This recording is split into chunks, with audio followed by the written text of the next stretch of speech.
Hello, good evening, everybody, and welcome to our first webinar of the year from the London branch. My name's Greg Davis. For those who don't know me, I'm current chair of the London branch. By way of some parish notes to start off with, thanks to all who supported the Hummingbird Bursary. That's been very well received this year, and have a number of people who are interested and going to benefit from that. For those that haven't seen it, the new website has also been launched, so please do go and have a look at that. In particular, Julie's asked me to highlight the events page because everything is all on one page. So if you're looking to catch up on some previous content or indeed explore some CPD, you can see it all and click away and consume the content to your heart's delight. One other thing to remind everybody on is the Risk Excellence Awards. The shortlist for those awards for 2024 is due out shortly, and the dinner is arranged for the 23rd of May, of which tickets are available again through the website. So not that I'm looking to drive traffic through the website this evening, but apparently I am. Anyway, today's talk, I'm delighted to introduce Toby Thorpe. Toby's a chartered health practitioner based in the City of London. I've known Toby for a number of years, and while the title of Toby's talk is the role of the regulator, Toby is most definitely one of the good guys. And for him to prove that himself, as I said, I'm delighted to hand over to Toby. Toby. Thank you, Greg. One of the good guys. Maybe as a regulator, I shouldn't be. I should be one of the bad guys. But partly what I'm going to talk about today is to dispel the idea, I guess, that the regulator is necessarily the bad guy. So yes, my name's Toby. I am an environmental health practitioner, environmental health officer, and I work for the City of London Corporation, which is in essence a local authority right in the heart of London, the proverbial square mile. So my patch that I look after is just a square mile, 1 mile across. It's where all the big tall buildings are and all the insurance and the finance district is. And I am an authorised health and safety inspector. And I want to talk to you guys about what that means today. And to get us there, I'm going to take you through what or who is a regulator in the general sense, and then talk a little bit about what powers in the UK the health and safety inspectors have, what the regulators' powers are, although a lot of us have, regardless of the nature of the risk, there's a lot of commonality between the powers. Why we might turn up at your premises, why we might come and visit and cross the threshold, and then talk a little bit about the enforcement framework. As a regulator, one of the things I can do is take formal action to secure legal compliance and the like. And I'm going to talk a little bit at the end about how we go through that decision-making process. When do we make a decision to serve notices, to serve prohibition notices, to take prosecutions? And we'll come on to all that in due course. So let's get cracking. What is a regulator? One of my favorite things to do when faced with words that you aren't quite certain how to define is to use the internet, and a bit of Google foo turns up a number of different definitions for what a regulator is, because funny enough, there isn't a formal one in the UK of what it is to be a regulator. There are things that exist called like the Regulator's Code, but nowhere in that does it define what a regulator actually is in practice. So when you look online and look in some of the online dictionaries, there are some examples of what a regulator means. So there's one here from the Oxford Learner's Dictionary: a person or an organization that officially controls an area of business or industry and makes sure that it is operating fairly. Okay, it's one definition. There are a lot of different definitions. This one quite rightly points out that there's a device, also known as a regulator. I don't believe I am one of those, but I could be an official who makes certain that companies who operate a system, such as electricity supply, work effectively and fairly. So far we've got fairly and fairly coming up twice. Merriam-Webster Dictionary Helpfully says a regulator is one that regulates. And so I had to go and find out exactly what they thought that meant. And they have the verb beneath it to say to govern or direct according to rule, to bring under the control of law, or to bring order, method, or uniformity. So nothing going there about operating fairly. Cambridge Dictionary talks about this: a person or an organization that checks whether a business is working according to official rules or laws. So there's a number of different definitions there. One of my absolute favorite definitions, though, is this one from the Urban Dictionary, which describes regulators as individuals who take care of problematic people through violence. They hit hard and fast, either out in the open or covertly. As much as I would like to think that the City of London employs me in such a role, I'm not quite sure this is accurate. But there's a lot of commonality if we go back a bit to one that's more sensible. A person, or in my case, a person or an organization, such as the City of London, that checks whether businesses are working according to official rules or laws. So in that, we're talking about there being some kind of standard laws or rules, and someone whose job it is to make sure that those rules or laws are being complied with by businesses. And the idea of it being fair is that there's an expectation, is there not, that everyone will operate to those same set of rules? Because if they're not, then there is an element of potentially gaining advantage by not following the rules. And so part of the regulator's role is to make sure that everybody is operating fairly and effectively. So all of those definitions brought together do a reasonable job, I think, of covering the aim of the role of a regulator. So time to meet the health and safety regulators, of which I am one, because the most famous one that you might have heard of, particularly if you're in the UK and working in health and safety, is of course the Health and Safety Executive, with a logo there that has not changed since the 1980s. It's quite archaic, but it's still the one they use. And they are the national regulator in the UK, on Great Britain, I should say. And they're part now of the government. Essentially, they're an arm's length government body as part of the Department of Work and Pensions. And like I said, they are a national regulator, and they have they used to describe it as a mission, but their purpose, and you can find this on their website, it's on the screen in front of you, is protecting people and places. National Regulator for Workplace Health and Safety, dedicated to protecting people and places and helping everyone lead safer and healthier lives. Our role goes beyond worker protection to include public assurance, working to ensure people feel safe where they live, where they work, and in their environment. It's funny, isn't it? Because nowhere in there does it say we're going to come and check that you're operating with the law, in accordance with the law. It doesn't mention the law. It doesn't at all. It's got a broader, they take it as their role to have a broader role about actually this end goal of protecting people. And the law is one of the ways in which we'll do that. So I quite like this, and it's how I'm going to sort of try and introduce this idea of what is the role of the regulator. It isn't just about being law enforcement. And yet, despite that goal, I'm sure that the HSE, the Health and Safety Executive, are best known, as far as you're concerned, for inspecting premises, for investigating accidents, for taking prosecutions. That is what they're most famous for, I would suggest. They do a lot more than that, it's fair to say. I am not part of the HSE, just to be clear, but we work alongside them. And indeed, the HSE have a less known role, which I'll come on to, in guiding local authorities, such as mine, in what they do in relation to health and safety regulation. So let me just talk about those other regulators. So local authorities, I've already mentioned, are a health and safety regulatory body. So the HSE are the national regulator, and they do a bunch of different types of enforcement. I'll come back to in a moment.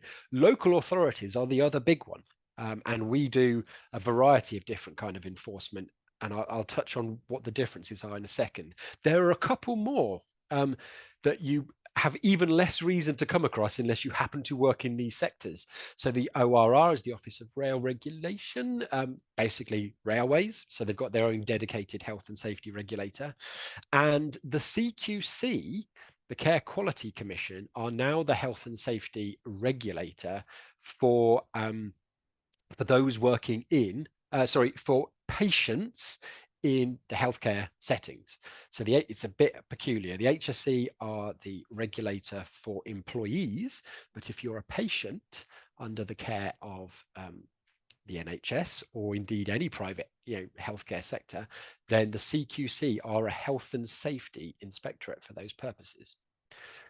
But to come back to local authorities, because that's where I'm employed, so I'm not going to talk about those two agencies anymore.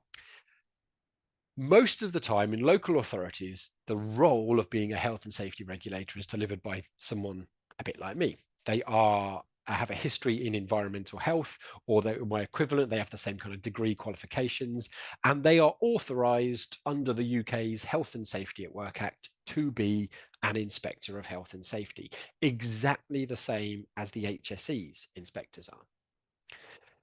So I said there's this split. The HSE do some enforcement as the national regulator, and local authorities do some other enforcement.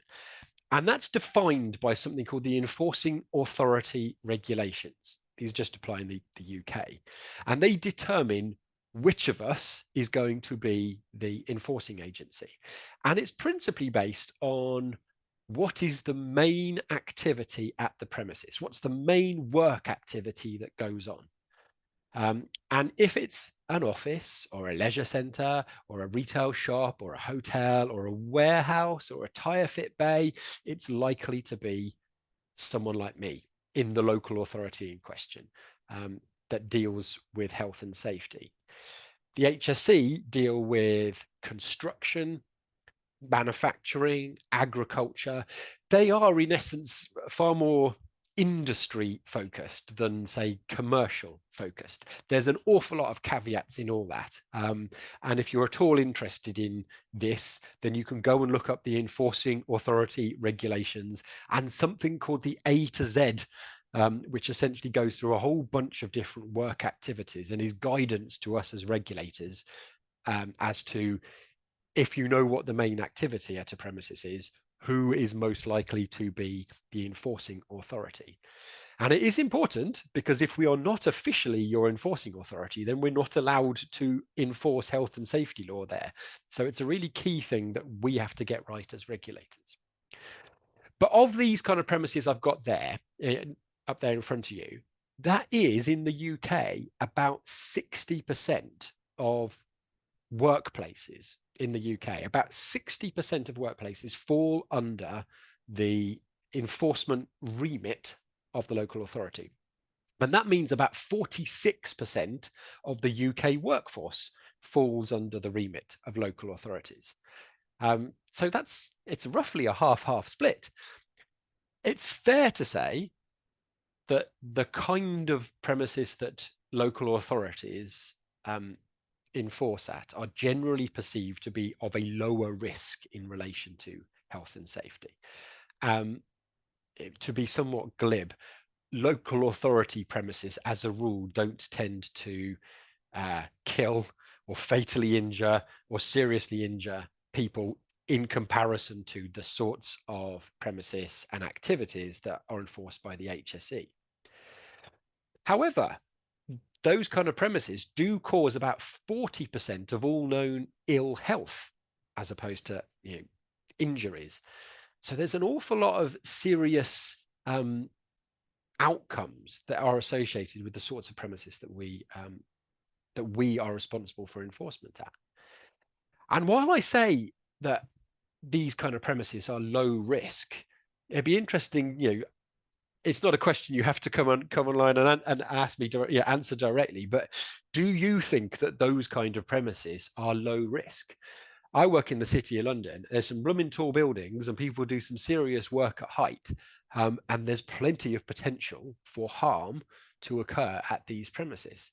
And I'm currently involved with investigating a fatality definitely these things come along in local authority premises. I'm pleased to say not necessarily at the frequency they did once upon a time. But they're perceived to be lower risk, but that's not, doesn't mean that's actually true in practice.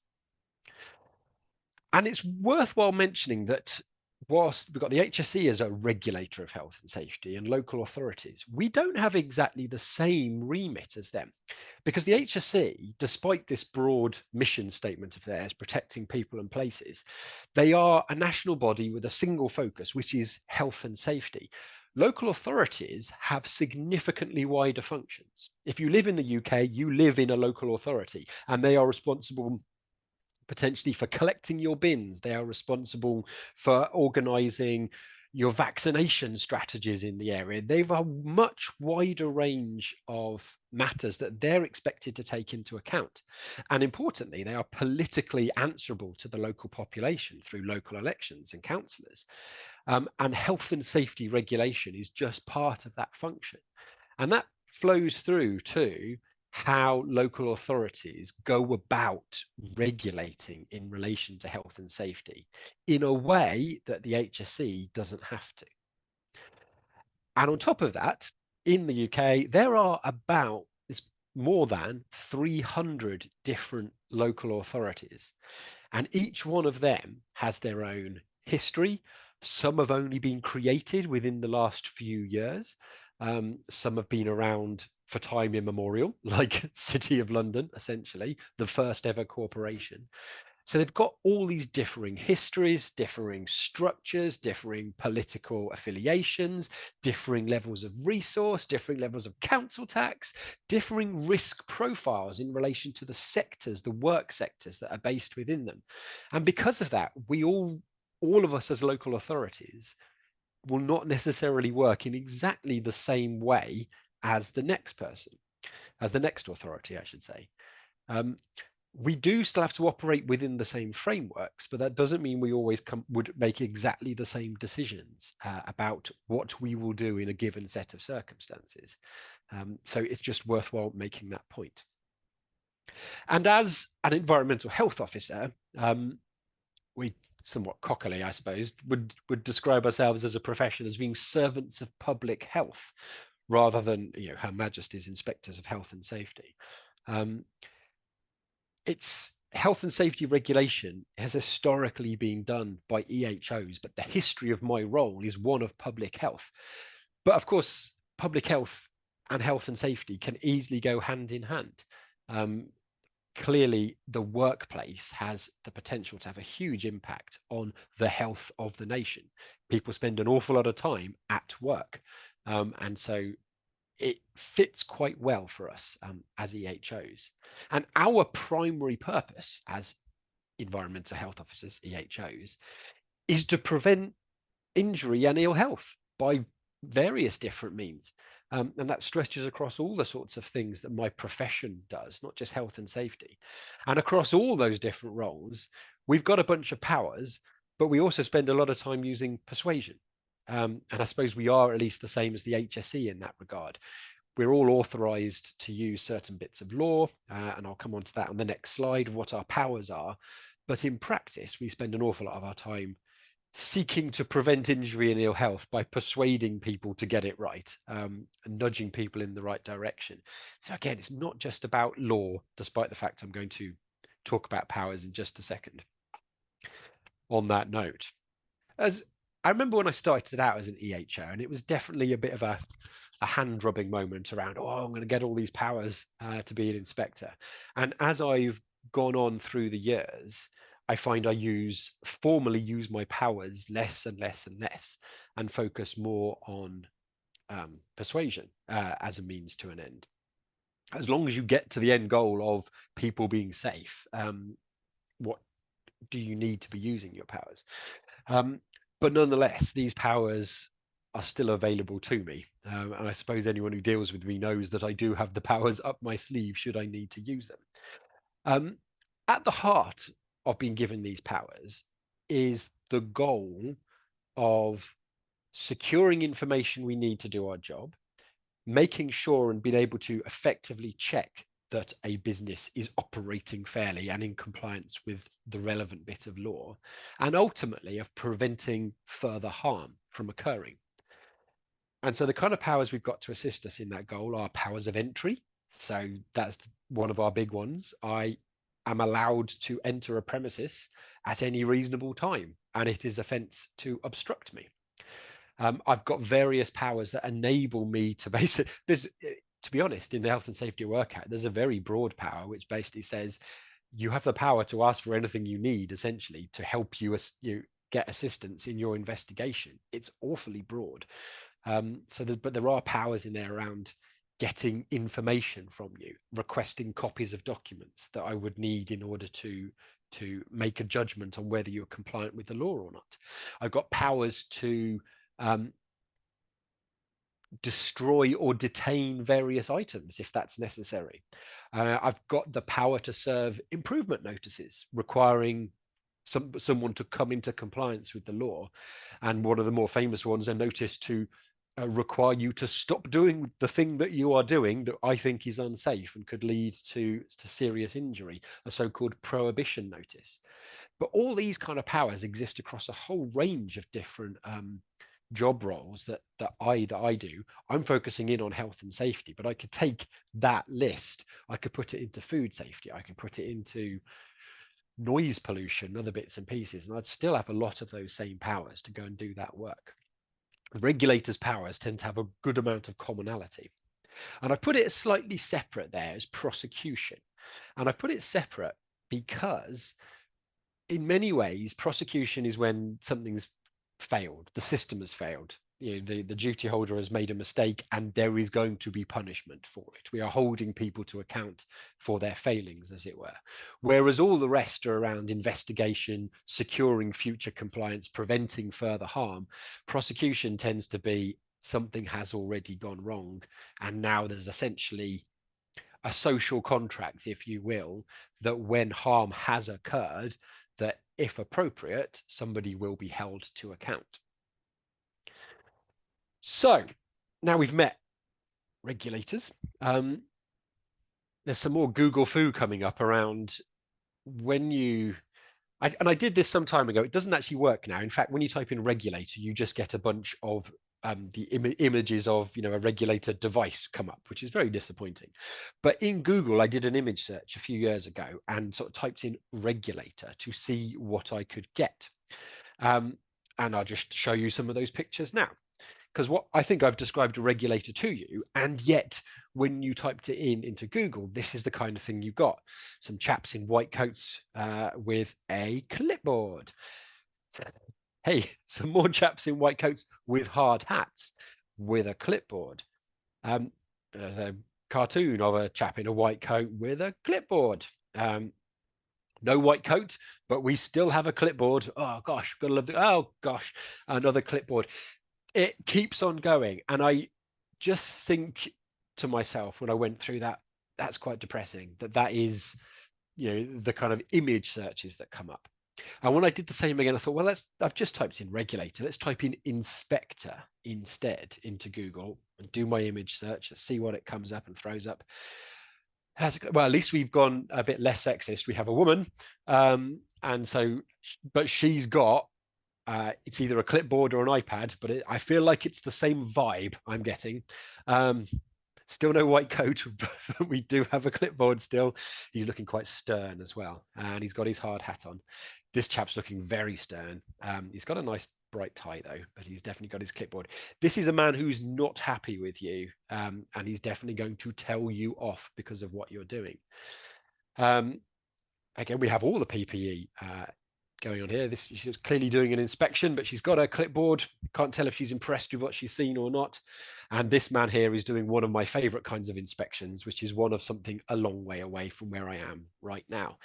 But that's the kind of stuff that comes up. And I don't know if that's true for you in your own world, but if someone said, oh, the health and safety inspector's coming, I don't know if you have a view in your head that says it's going to be somebody official, it's going to be somebody who's coming round with some kind of checklist, they're going to be making sure I'm doing things, looking for things that I'm doing wrong, maybe. I've described it here as, taking my own view from those images, is that there's a risk that inspectors and regulators are seen as being prescriptive, working to checklists, being officious or inflexible, and looking for reasons to enforce. And I hope that's not been your experience if you've ever come across a regulator or a health and safety inspector. It's possible it has been, but what I'm going to try and show you today is that I think the approach is intended to be otherwise. Okay. And the focus is meant to be on that end goal of securing compliance, protecting people. That's the end goal.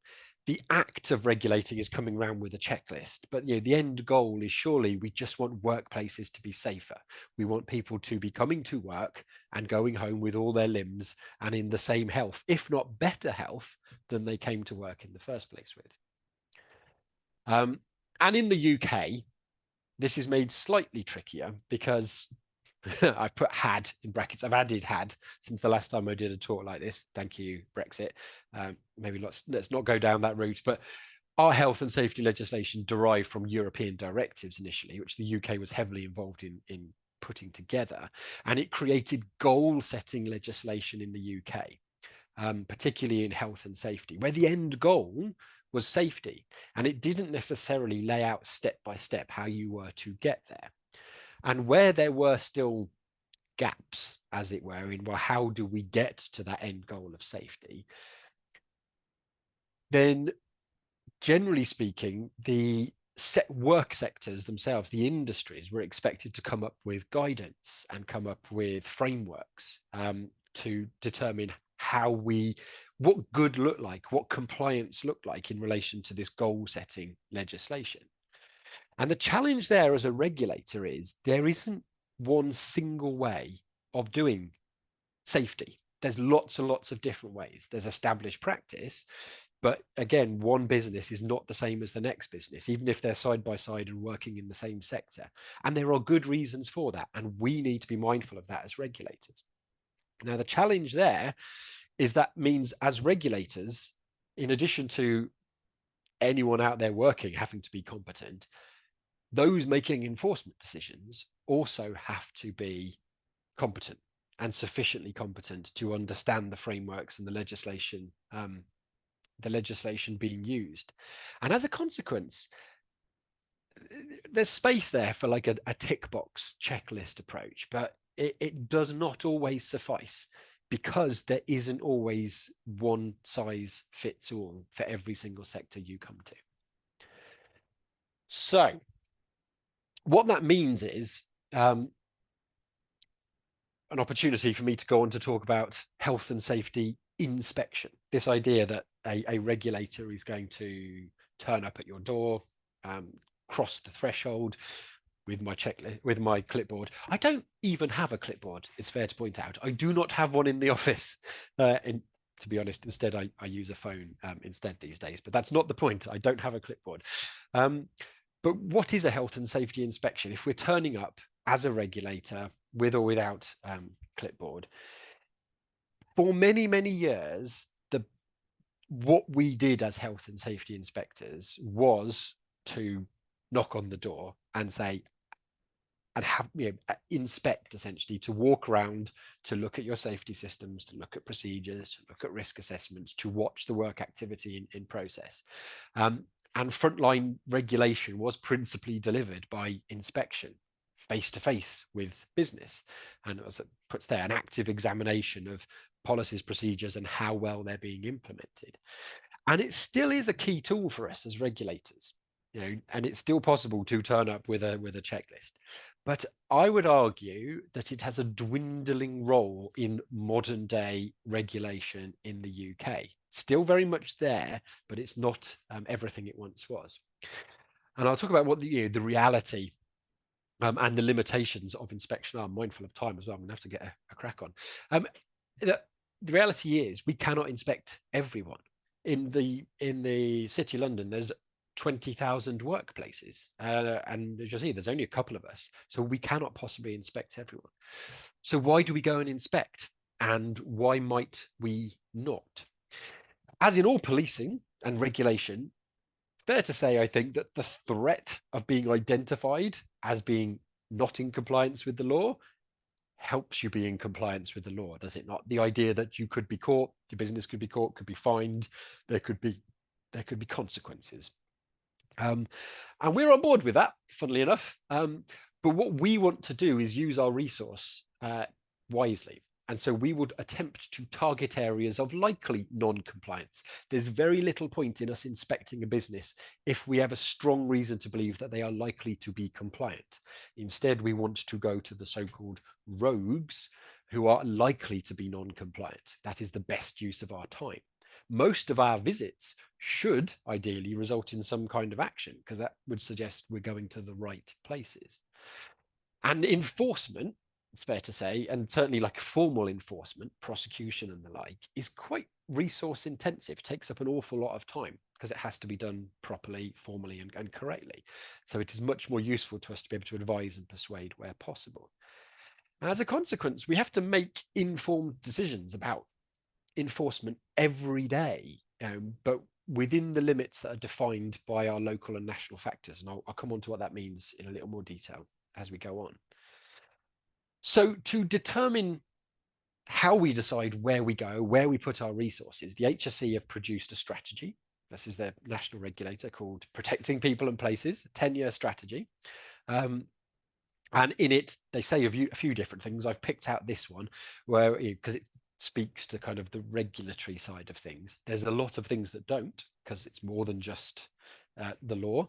But it says here, we will challenge businesses with the poorest health and safety records to improve their performance.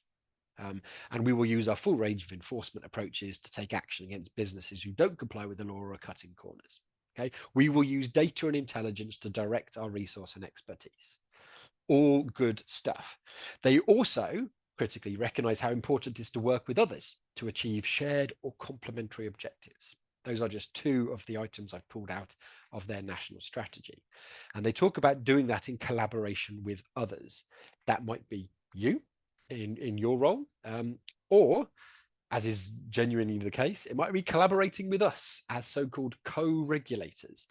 And they produce something called the National Code, which underpins how all of those 300 local authorities are expected to go about planning their own regulatory work in relation to health and safety. All this is available online. You can go and find it should you be so minded. It'll definitely send you to sleep if you want to give it a go. But they produce something called the National Local Authority Enforcement Code for England, Scotland and Wales. And I've pulled out a couple of bits about what it says it does. One of the things there is it outlines a risk-based regulatory approach that local authorities should adopt, and it sets out the need for people like me as a health and safety inspector to be appropriately trained and competent to use my powers. So they set out some principles that we need to follow. And in the code, it says this. It talks about inspection and when it is appropriate and when it's not. And it makes this point here, that one of the interventions we have is proactive inspection, but they go on to caveat it to say it's effective if it's used in the right circumstances, where individual site-specific contact face-to-face is necessary to influence risk. But it is recognized as being quite resource intensive for both local authorities and business.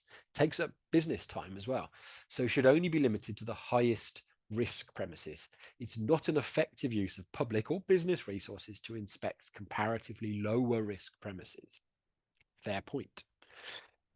So the HSE set out for us as local authorities national priorities, things that the evidence suggests are the best use of our time, and that happens every single year. But they also allow us to look at our own local priorities. It's very kind of them. So there is some flexibility. We are allowed to look at each local authority having different risk profiles and the like, can pick up their own evidence-based priorities for them to use in terms of how they want to go about being a regulator locally for their population. And in practice, there's a lot more tools available to us as regulators than coming around with checklists and being officious and inflexible and the like. There's lots of different ways that we can achieve the goal of effective health and safety regulation. Whopping list there. Striking up partnerships with appropriate businesses, looking at design and supply chains, working with those at risk, working with other regulators, education and awareness. I won't dive into these in detail. If you want to, again, go and look at the different intervention types there are. There's another document referenced at the top there called LAC 67.2. That is a document that is updated every year. It's about to move on to revision 13, due to be published in the next couple of weeks. LAC stands for Local Authority Circular, but in it, it sets out the wide range of activities that we can do as regulators, and indeed that the HSE do as a regulator, in terms of trying to make workplaces safer. One thing I want to know is like a note of warning, as it were, as a slight negative, is in terms of resourcing this kind of work, and a reason why I would suggest that inspection, not only is it caveated as being resource intensive, but there aren't as many of us in the HSE or in local authorities as there used to be. And whilst I can't speak for direct numbers in the HSE, in local authorities, we're expected to provide a return every year to the HSE. And it's, again, this is published data, so you can find it. And in 2014-15, there was about 736 full-time equivalent officers across the UK, 300 local authorities. So that's on average just over 2 point something per local authority. That was 30% lower than it was in 2009/10. So the numbers dropped quite a lot in just a few years. And right now, the last one, 435. And there were, so we're at a point, if I go back here, where in 2010, there was about 1,000 FTE in local authority working actively as a health and safety inspector. And here we are in 2023, 13 years later, and we're down to less than half of that. That's across like 2,721 inspectors is what the numbers show. But that's people only doing health and safety is a very small part of their job. Just to put it in perspective, City of London, where I work, my return says 2.1. There are some authorities out there that say 0.1. So some local authorities do not have the resource to do health and safety the same as others, which is slightly worrying. But the essence of all this is that if you are inspected, if you are visited by someone like me or the HSE, there should be a reason, because it's resource intensive. So if I'm turning up on your door, there should be a good reason why I'm undertaking an inspection. There should be some kind of intelligence that has led to me being there. That might be because you're part of a national sector that is higher risk, and the HSE have said this is worthy of that intervention. Or there could be some local reason why that local authority has decided that you and your business is worthy. But there should be a reason. It might also be because we're reacting to something, like a complaint or an accident. Or it might be turning up because we're undertaking some kind of non-enforcement role, like some kind of advisory campaign, in which case we should be clear about that as well. All with the end goal of helping to ensure that people are protected and go and stay safe. So I've got 5, maybe 10 minutes left and about 10 or so slides left to go through. And it's almost the negative bit, because I've spent all this time talking about like, well, we're going to be not necessarily inspecting. There's other strategies we can use. Sometimes it's not about enforcement. And I'm going to spend the next 10 slides talking about when do we serve notices and when do we decide to nick you, in essence. When do we decide to take action and what's the framework for that? So let's say we found some non-compliance, what enforcement is going to follow? And all of us, be it the HSE or local authorities in the UK, follow something called, or are expected to have regard to, something called the enforcement management model. Can be found online on the HSE website. If you thought some of the other documents were boring, this one's really boring and difficult to understand. And I'm going to give you the sharpest summarized run through I can, just to give you a flavor of the sort of framework that we operate in. I am mindful that the HSE also operate fee for intervention. Local authorities do not. So I'm not really going to talk about that, but it is something that keeps coming up should local authorities be going down the same route. It's not in our hands to do anything with that. So EMM, enforcement management model. Let's fly through this. So let's put everything on the screen. Okay, right. So the first thing we do, let's say we've come to site, we've found some kind of non-compliance. The first question we have to ask ourselves, is there a current or actual or likely ongoing risk of serious personal injury? If this activity carries on like this, is there going to be a serious personal injury?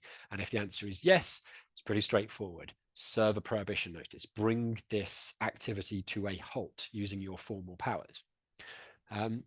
However, many things we come across are not that black and white. We can see that maybe there's risk control measures that are not in place, but they're not immediately going to lead to definite harm. And in those situations, we have to work through the rest of EMM. And that involves doing something called applying a gap analysis using the framework I'm about to put on screen. And it's this idea of looking at what the situation is now, what the actual risk is, versus if we put the missing control measure in and create a benchmark risk, if we had all the right control measures in place, what would the level of risk be then? And risk, I know who I'm talking to here, but risk being likelihood versus consequence, essentially, for each. And it goes into this horrible looking table where you essentially compare actual risk on the left using some categories of minor, significant, or serious injury alongside a likelihood of remote, possible, or probable. So you have actual risk on the left, and on the bottom you have the benchmark risk, where this is where you would be if you were doing it right. And essentially you look where the two intersect, and it gives you a risk gap. So for example, if we're looking at something and saying, look, the actual risk, what I'm looking at is someone's working on the edge of a flat roof and they're 4 stories up. There's no edge protection. They're right on the edge, cleaning the gutters. There's a, as far as I'm concerned, there's a probable risk of serious personal injury. But let's say they had a proper edge protection in place, which is what the standard should be, then they could still fall. That would still be the consequence, but there should be no chance of it happening. So if I say that's what's missing, I would go serious personal injury, nil or negligible chance. So I'm going up this column, I'm going across this one, and it would come up as being an extreme risk gap. And there are less black and white examples of that. Essentially, the idea is the bigger the risk gap, the further you are away from compliance and the more hazardous it is to be further away, the higher the risk gap is going to be, from extreme through to nominal, or indeed just straight up compliant. And what we do is we take that risk gap and we think, okay, what is the basis for us saying that that should be the control measure? Is it say it in law, and the thing that is missing is actually a straight up legal requirement? Or does it just say it in the guidance? Or does it just say it in industry kind of rules, as it were? Or are we working back to first principles? And the better the standard of control we can apply, generally the greater level of enforcement that's going to come. But we take that risk gap, we look at what the standard is, and there's another table that would allow us to determine what we call an initial enforcement expectation. And that goes all the way from having a word about getting it put right, through to writing a letter, a written warning, serving an improvement notice, or potentially considering prosecution. So that's where we start. We do that risk gap. It leads us to a position. We compare it to what standard is we're thinking about, and then that gives us where we start out. Then we apply a bunch of other factors. And I'll put up an example. There's a flow chart. It's easier to put this flow chart up if you can read it, where you sort of pretend you were starting out at a letter. Then you work through these kind of questions. Is there any relevant incident history or irrelevant enforcement? Were they actively seeking advantage? What's the history of the duty holder like? And so on and so forth. And you can see that if you answer sort of positive to these things or poorly, it pushes you out to step up the enforcement expectation to serving a notice. And indeed, if you get all the way down to the bottom, you can step back and head down to a verbal warning. And that's the sort of framework, in brief, that we are operating to when we're making enforcement decisions. If we find non-compliance, in my head, I'm working through this process to justify the type of enforcement action I will or won't take. The big one, of course, is prosecution. And EMM does have a channel that runs to consider prosecution. The risk gap is so high and the offence is so high, or there's harm, that you should be looking at whether you should prosecute or not. And even that isn't straightforward, because we have to determine, do we have the evidence, something called the evidential test, and is it in the public interest if we want to prosecute? These are two tests that all regulators are expected to apply before they start taking prosecution. The CPS set out these tests, and they set out what it means. That's the Crown Prosecution Service in the UK. And this is the easiest one. The evidential test is, if we took this to court, is there a realistic prospect of conviction? Yes or no? It's not quite the same as, you don't have to prove beyond reasonable doubt. That's what happens in a court if you ever get to that point of prosecuting somebody. But we have to decide, is it more likely than not that we would succeed? And if the answer to that is no, then you don't proceed with a prosecution. End of. If the answer is yes, you have to consider whether it is in the public interest to proceed. Essentially, just because you can prosecute doesn't mean you always should. And that's always on a case-by-case analysis, because it is not the same as what the public is interested in. And there's a whole bunch of factors that you can apply, and I won't take you through them. You can go and look it up online. As with much of this stuff, it's all transparent, it's all publicly available. A bunch of factors that we apply, and we ask ourselves this question: do the factors tending for prosecution outweigh those tending against? And if we decide that they weigh greater in relation to taking the prosecution, then you would say that it passes the public interest test. If it tends against, then it fails the public interest test, and you should not proceed with a prosecution. There's a list there. I won't talk you through it, but in many ways it speaks for itself. Like, the worse it is, the worse the act was, the worse the omission was, the more likely it is to be in the public interest. And that, hopefully I've just dragged myself back into time, I've kind of rushed through at the end, is the end of my talk. In summary, I've been looking at the role of the regulator, and although it has been a very brief run through in 45 minutes or 40 minutes, I'm hoping that I've given you at least an idea that there's more to inspection and enforcement than maybe you previously thought. It is not about just coming around and finding problems. I'm kind of totally mindful. I just spent the end bit talking about enforcement and prosecution, which is, as I said before, it's sort of a failure of the system, really. To put that in perspective, in 22-23, there were only 216 prosecutions by the HSE, and local authorities take a fraction of that. There were about 6,000 improvement notices and about 2,000 prohibition notices, though. So enforcement is still one of the important tools that we have in our armory for securing compliance. But as I've said before, those 6,000 notices and 2,000 notices hopefully came from targeted enforcement, because that's what we're meant to be doing. We're meant to only show up where we're needed. If you're a compliant business demonstrating you're compliant, we shouldn't really be coming through the door on a regular basis to check out what you're doing. We need to have a reason to cross the threshold. And I would argue, as regulators, HSE, local authority, and then I'd extend that to businesses as well. We all have a shared mission to ensure we have safe and healthy workplaces. We just have to work with this legal compliance bit as our framework. And hopefully you understand a little bit more about how we get there in making decisions. Thank you very much. Back to you, Greg. Kobe, thank you very much indeed. As always, enjoyable and informative. I have made a note here to say I need to go and find my clipboard.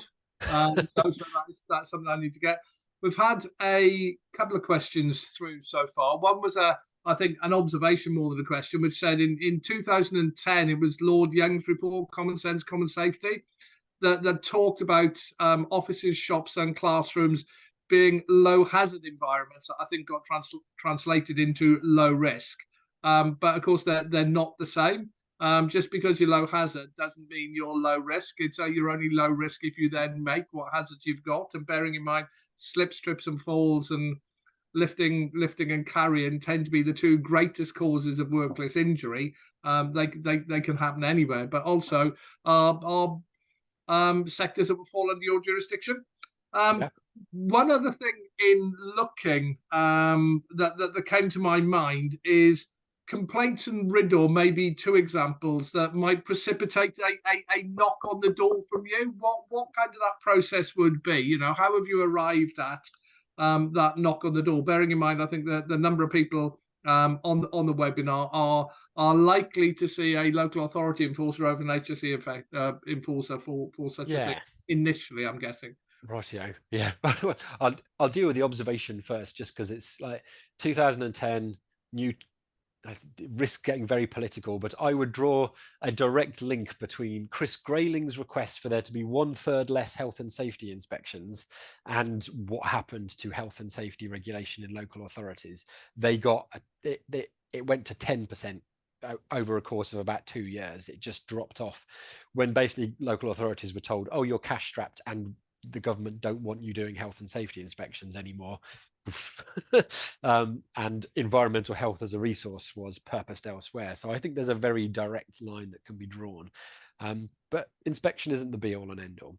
And indeed, like that's a segue, complaints, RIDDOR reports, these are intelligence. That's the way I see it, intelligence that comes into a local authority. So when you complete a RIDDOR report on the HSE website, if your enforcing authority is the local authority, it will be directed to us. And it will come into the authority and we will look through your RIDDOR report and we will have to make a decision about what we do with it. It's reasonable to say, and it probably be your experience as well, that the vast majority, we say, thank you very much, and we do nothing more with that because we don't see a reason to do any more with it. Accidents do happen. And if we are satisfied that there's a narrative bit on RIDDOR reports, aren't there, as an example? And if there's a good explanation of what's happened, what's gone on, and it's bearing in mind RIDDOR is something that you make a choice to fill in, then we make a decision about whether we're going to target our resources to come and investigate or not.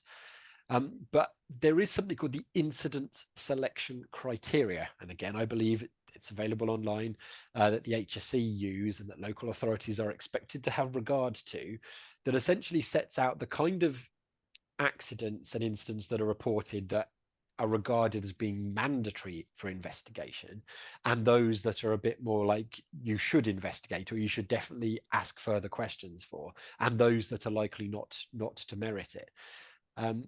And that's allowed to include local priorities as well. So you talked about slips and trips. Certainly in the City of London, if someone's telling me they've slipped on stairs in an old building, like an old pub or something in the City of London, that makes me want to go and visit, because I know our stairs, and a lot of these places are rubbish.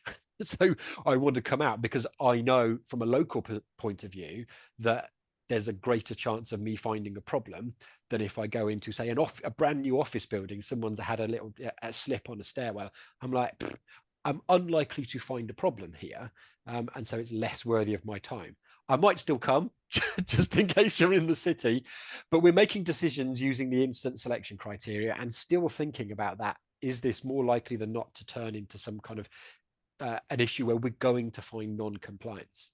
And similar for complaints, sometimes for complaints we have to follow it up with a visit, but sometimes it's kind of procedural matters rather than physical safety matters, so it doesn't always involve a visit. Sometimes it can involve an email or a phone call in order to proceed matters. So we still take that same kind of risk-based view to reactive dynamic information that comes in. Okay, brilliant. Thank you very much indeed for that. And one more, the HSE currently are focusing on metal workshops as part of a proactive investigation they're undertaking.